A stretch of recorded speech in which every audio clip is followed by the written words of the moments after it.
সুপ্রিয় দর্শক, গতকাল থেকেই সারা দেশের চোখ ছিল গণমাধ্যমে, সারা দেশের চোখ ছিল ২ বছরের শিশু সাজিদের উদ্ধারের বিষয়ে। আমরা আপনাদেরকে যদি আবার প্রথম থেকে বলি যে রাজশাহীর তানোরে গর্তে পড়ে যাওয়া শিশুটিকে ২৪ ঘন্টা পরও উদ্ধার করা যায়নি। গতকাল দুপুরবেলা সে উপজেলার কোয়েলহাট পূর্বপাড়া গ্রামে সাজিদ নামে সে ২ বছরের শিশুটি গভীর গর্তে পড়ে যায় এবং পরবর্তীতে গতকাল বিকাল থেকেই কিন্তু উদ্ধার কার্য শুরু করা হয়। ফায়ার সার্ভিসের পক্ষ থেকে উদ্ধার কাজ শুরু করা হয়েছে বলে আমরা জানতে পেরেছি এবং ফায়ার সার্ভিস সূত্র জানায় যে মূল গর্তের পাশ থেকে কেটে আমরা দেখেছি যে ভেকু মেশিন এনে কেটে তাকে উদ্ধার করার চেষ্টা চলছে এবং ৪৫ ফুট গভীরে গিয়েও আসলে শিশুটিকে খুঁজে পাওয়া যায়নি। প্রথমে আসলে ধারণা করা হয়েছিল যে শিশুটি হয়তো ওই পাইপের ভিতরে বা ওই গর্তের ভিতরে ৩০ থেকে ৩৫ ফুট গভীরে অবস্থান করছে বা ৪০ থেকে ৪৫ ফুট গভীরে অবস্থান করছে, কিন্তু ফায়ার সার্ভিস যখন আসলে এগুলো গর্ত করে তখন কিন্তু সেখানে তারা পায়নি। তারা ধারণা করছে যে সে ১০০ থেকে ৩০০ ফুট গভীরে চলে আছে। নিখোঁজ শিশুটি উপজেলা কোয়েলহাট পূর্বপাড়া গ্রামের মোহাম্মদ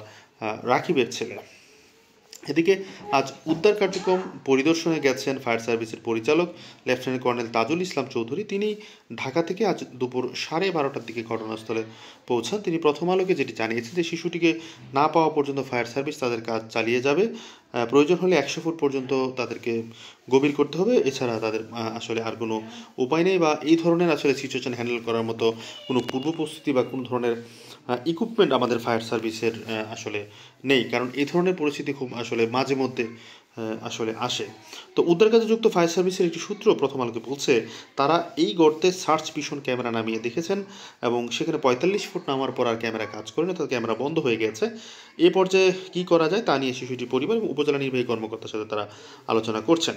তো স্থানীয় লোকজনরা যেটি জানিয়েছেন যে রাজশাহীর এই ভূগর্ভস্থ পানির স্তর অনেক নিচে নেমে গেছে। এই এলাকায় এখন গভীর নলকূপ বসানোর বিষয়ে নিষেধাজ্ঞা আছে। এই অবস্থার মধ্যে কোয়েলহাট গ্রামের কসিরুদ্দিন নামে এক ব্যক্তি তার জমিতে পানির স্তর পাওয়া যায় কিনা সেটি যাচাই করার জন্য আসলে তিনি এই পাইপটি খনন করেছিলেন এবং সেই গর্ত ভরাটও করেছিলেন, কিন্তু বর্ষার মাটি বসে গিয়ে নতুন করে গর্ত সৃষ্টি হয় এবং সেই অসাবধানতার কারণেই কিন্তু আসলে শিশুটি সেই গর্তে পড়ে যায়।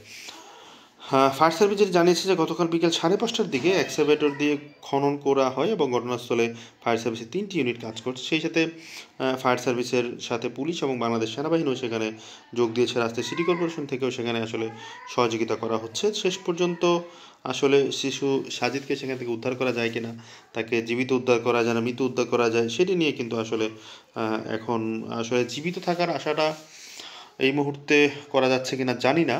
তবে আমরা চাবো যেন সাজিদের মায়ের কোল, সাজিদের মা, আমরা দেখেছি যে তিনি আহাজারি করছেন, 2 বছরের ছেলে, 2 বছরের সন্তান, আসলে সবারই যাদের সন্তান রয়েছে তারা বিষয়গুলো অনুধাবন করতে পারবেন।